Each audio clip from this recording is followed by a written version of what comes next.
Agora, quem vai nos brindar com a palavra é a doutora Fabíola Esperandio, do Couto, de Goiás. Ela é pedagoga, psicopedagoga e terapeuta de família e casais, membro do IBDFAM Goiás, mestre em educação e especialização em organização e gestão de centros educacionais.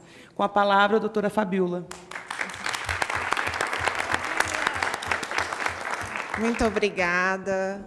É um prazer estar essa tarde com vocês, ouvir tantas maravilhas, né? E começar falando logo após uma pessoa que eu admiro muito, que falou brilhantemente sobre essa preocupação do idoso. A minha fala vai ser voltada para as crianças e os adolescentes, mas preparando melhor as crianças e os adolescentes, eles saberão cuidar melhor dos seus idosos e também serão idosos melhores, né? Então, vamos falar um pouquinho sobre isso, e eu trago, como vocês viram, a minha área é educação, eu sou psicopedagoga, que é um estudo sobre a modalidade de aprendizagem de cada um, e como terapeuta de família e casais, que muito me engrandece, assim, como pessoa atuando nessa área, eu tenho uma preocupação muito grande sobre o que está por trás de cada processo, né? Porque a cada processo tem uma família em questão. E essa família, ela precisa ser muito respeitada. E a única forma da gente respeitar o outro é também se respeitando. Então, eu faço um convite aqui para que vocês olhem um pouquinho mentalmente para a sua própria família.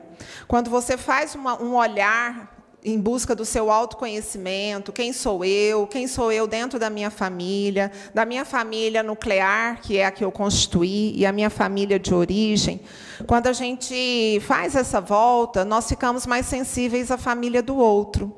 E, por acaso, essa é a minha origem, né? Esses são meus pais. Sou muito grata a eles por não terem tido a oportunidade de estudar, mas valorizaram o estudo e não mediram esforços para que nós, filhos, somos 3, estudássemos. E eu sou da época ainda do curso técnico, fiz magistério. Meus irmãos também fizeram curso técnico, porque se a gente não conseguisse chegar à universidade, tínhamos uma profissão. Mas nós 3 conseguimos ir além. E hoje eu sou mestre em educação, mas, na verdade, esse meu certificado eu ofereço a eles que nunca desistiram de investir em nós.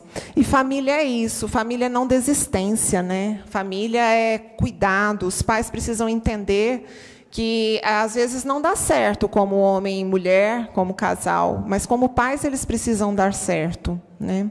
E a maior dificuldade dentro do consultório e dentro da instituição escolar é fazer com que esses adultos, com que esse homem e essa mulher entendam que o casamento que, de repente, não foi bem sucedido não pode torná-lo um pai ou uma mãe também mal sucedido, né? E isso o que gera? Gera na criança uma desesperança, porque a criança ela ama esse pai, ela ama essa mãe, e ela não consegue ainda entender o que é amor de homem e mulher. Ela ainda não conhece esse amor, né? Ela conhece o amor de pai, amor de mãe. E quando ela vê os pais brigando, desestruturando essa família que ela tanto ama, ela fica extremamente afetada. E essa criança que deveria, né, estar descobrindo esse mundo e com bastante alegria diante das suas descobertas, de repente ela começa, dentro da própria escola, que é onde eu atuo todos os dias, a mostrar sinais de dificuldades de aprendizado, dificuldades nas relações sociais, onde ela começa também a até se desconhecer. Lembra no início, quando eu disse que para entender o outro eu tenho que buscar me entender primeiro? Eu tenho que buscar me respeitar primeiro para conseguir respeitar o outro? Ela se sente desconfirmada quando ela está num lar, onde os adultos que ela tanto admira começam a ter posturas vamos dizer assim, na escola a gente usa muito assim, seja elegante, né? Então, posturas deselegantes diante dela, por não combinarem mais como homem e mulher. E essa criança que deveria estar dentro da escola, com esse sorriso, interagindo, aprendendo, se descobrindo, levantando os braços para fazer perguntas, se unindo aos demais colegas, ela começa a enfrentar o lado oposto. E aí, muitas vezes, a não aprendizagem não está ligado à falta de capacidade de aprender, não está ligado à instituição escolar escolhida para ensiná-la, mas está ligada à dor que ela tem interna diante desse lar destruído e diante do que se diz a ela. O que essas crianças vão pensando diante de cada situação? Primeiro, a criança tem como conceito, isso são frases de crianças, que família é um encontro de toda a vida. Elas nascem e acreditam que aquele nascimento diante daquele lar é uma convivência eterna. Elas também acreditam que as pessoas, todas as pessoas são boas, estão com ela e formam a família dela. Elas também acreditam que família não se dissolve e que é um lugar onde as pessoas se amam, que não brigam, né? E que felicidade é paz, são todas as coisas boas, é união. E, de repente, as crianças, elas acreditam que a guerra que os adultos começam a desenvolver em função do casamento terminado, é uma guerra. E guerra, para elas, é transformar a vida em uma bagunça. Então, de repente, a vida delas fica exatamente uma bagunça. E elas começam a ouvir, né, da mãe, do pai, falar daquela pessoa que ela ama. E é muito difícil para uma criança ouvir a mãe falar do pai, porque essa mãe, ela não ama mais esse homem, mas essa criança ama esse pai. E ficar ouvindo que esse pai é um pai que não serve mais, é um pai maldoso, que não paga pensão, é um pai que não está cumprindo com seus deveres, ou seja, mais tantas outras feiuras que são ditas, ou o contrário sobre a mãe, é muito difícil para ela. Eu caminho muito pela escola, nos corredores da escola, e um dia eu estava andando, 3 crianças conversando, 3 crianças de apenas 7 anos. Uma virou e falou assim: a minha mãe disse que o seu pai fala que a sua mãe é chifruda. Aí a outra disse: sua mãe é uma vaca? Porque eu só conheço quem tem chifre é vaca. Aí a outra disse: pode colocar nome de vaca também, porque ele quis dizer que a mãe dela não presta. Aí a amiguinha saiu chorando, a outra saiu sem entender porque a coleguinha estava chorando. Eu me sentei ao lado dela. Eu disse: como você está se sentindo? Como você está se sentindo é uma frase que a gente não tem usado muito. Muitas vezes a gente pergunta: oi, tudo bem? Mas não espera nem a pessoa responder, né? Que dirá perguntar como o outro está se sentindo. Os sentimentos não estão sendo validados, muito menos escutados. E quando eu perguntei para ela como você está se sentindo, ela disse: tia Fabíola, eu estou com uma dor aqui que parece que a minha pele vai explodir. Aí eu falei: que nome você poderia dar a essa dor? Ela disse: essa dor, acho que é solidão. O que você entende por solidão? Solidão é quando as pessoas começam a ser tão más, que eu não sei para onde ir e me sinto que eu tenho que ficar comigo mesma. E ali eu fui desenvolvendo um diálogo com ela e entendi que aquela dor, aquela solidão, aquela pele que queria se romper, ela tinha uma origem antes das amiguinhas estarem falando que se anda falando da mãe dela através do pai. Essa dor, ela já estava plantada quando os pais começaram a desentender e a influenciar a criança em relação a um ou ao outro. A escola, ela gera muito esse reflexo do ambiente familiar. Por isso eu me interessei pela especialização de 3 anos de terapia de família, porque a modalidade de aprendizagem da criança tem muito a ver de como as famílias funcionam. E as famílias não estão prestando atenção em como tem funcionado. Criança aprende com exemplo. E que exemplo nós estamos dando, né? Qual é o exemplo que nós estamos oferecendo? Nós estamos encontrando crianças dentro da escola de 6 6 anos, que já tem um palavreado extremamente rebuscado e adultizado, e um palavreado muito chulo e vulgar, porque os adultos que convivem com ela não estão cuidando do que conversam próximo às crianças.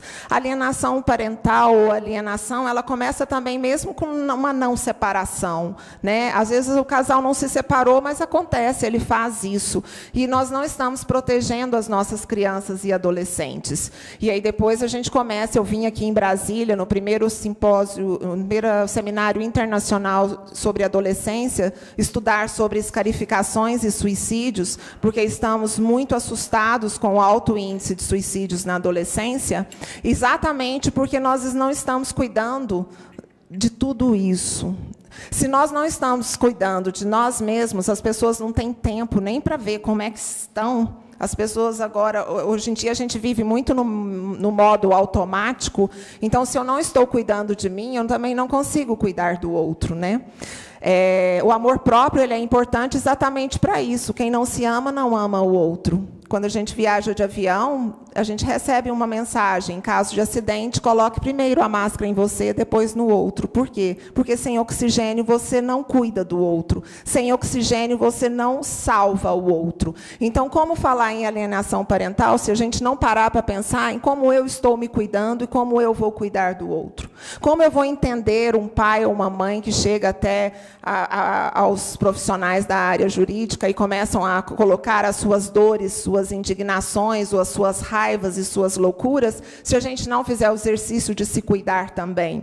E é isso que a gente tem visto dentro das escolas. Crianças com muitas dificuldades na escola de relacionamento ou de aprendizagem, e não é só na escola. Eu tenho feito uma busca através de grupos de estudo, e nós estamos vendo uma mudança de comportamento das crianças e adolescentes na catequese, no grupo de estudos religiosos. Catequese é da católica, que seja o grupo religioso espírita ou evangélico, ou qual que reúna grupo de crianças.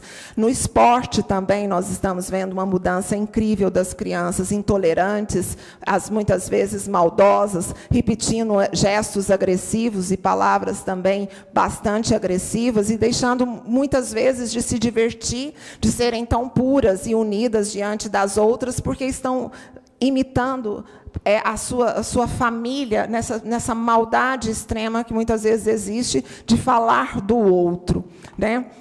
E aí o déficit de atenção tem acontecido, nós estamos encontrando na escola um excesso de laudos sobre déficit de atenção. Muitas vezes a criança está com um déficit de atenção momentâneo, porque ela está sentida com o peito aberto, parecendo que a pele vai explodir, mas é um déficit de atenção momentâneo, e nós estamos encontrando médicos condenando as crianças como se elas fossem desatenciosas para o resto da vida, e obrigando as escolas a tratarem como tal. Estamos encontrando crianças com laudo de hiperatividade, mas, na verdade, ela só está expressando toda a dor que ela está sentindo por um lar que está em conflito, por uma família que, às vezes, um pai busca por um fim de semana, e durante esse fim de semana ele fica indagando a criança o que a mãe faz, se ela está namorando, se ela saiu com alguém, se alguém entrou no apartamento com ele. As crianças estão cansadas de responder tantas perguntas sobre a vida de um e de outro.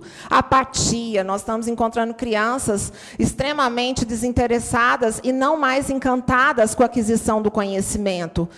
Não só porque hoje a tecnologia já ajuda muito as crianças com frases breves nos celulares e com respostas rápidas na palma da mão, mas as crianças não estão tendo muito ânimo de ler histórias, porque elas estão tão focadas, tão inseridas na realidade, que os contos infantis, o fantasiar, o ir além daquilo que é apresentado para ela, não dá mais interesse. Então, hoje, eu participei de um Contos e Lendas, que é um trabalho feito com as crianças de 11 anos, onde a gente insere as crianças a aprender a gostar do imaginário. Nós estamos hoje vendo adolescentes ou adultos de 20, 21 anos sendo inseridos no mercado de trabalho, extremamente podados, insatisfeitos, na primeira dificuldade são desistentes, sem criatividade, porque a realidade que está sendo mostrada para as crianças desde pequenininha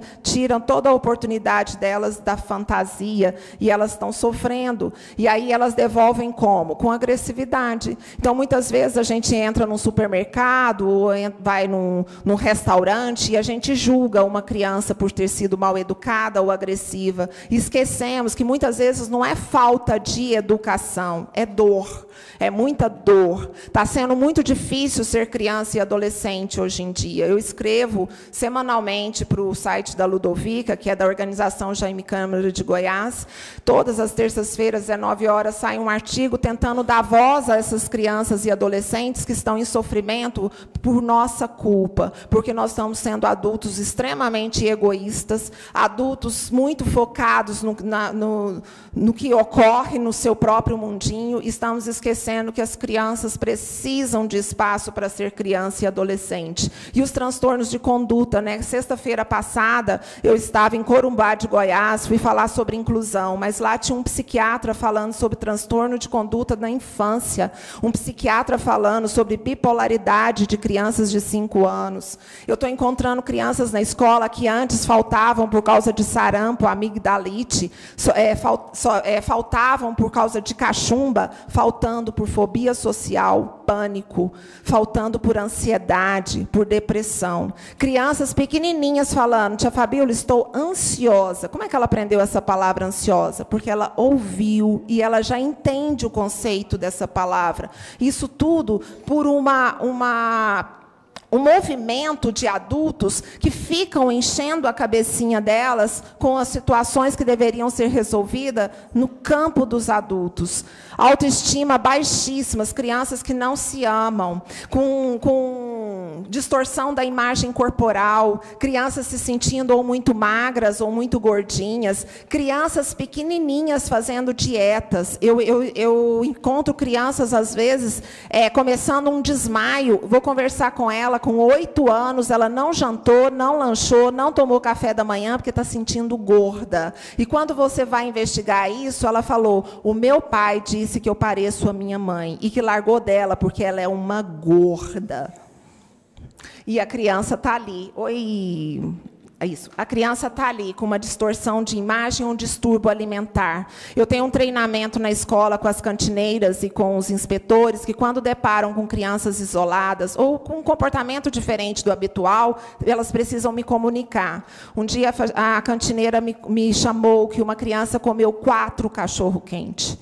Que vazio ela estava sentindo, que ela precisou preencher com 4 cachorro-quente. Eu fui atrás. E, ao conversar com ela, ela realmente estava sentindo um vazio emocional. E a tentativa dela era preencher com a alimentação. Porque, quando a gente está triste, a gente busca um prazer. E, às vezes, o prazer é no paladar, né? E aí, entendendo esse vazio emocional dela, indo atrás para saber a história dela... Lógico que existia ali uma alienação também, provocando todo esse transtorno alimentar. E aí vem as doenças emocionais: barriguinha que dói, perninha que está doendo, perninha tremendo, bracinho que não quer abrir. Eu já atendi criança que o braço não abria.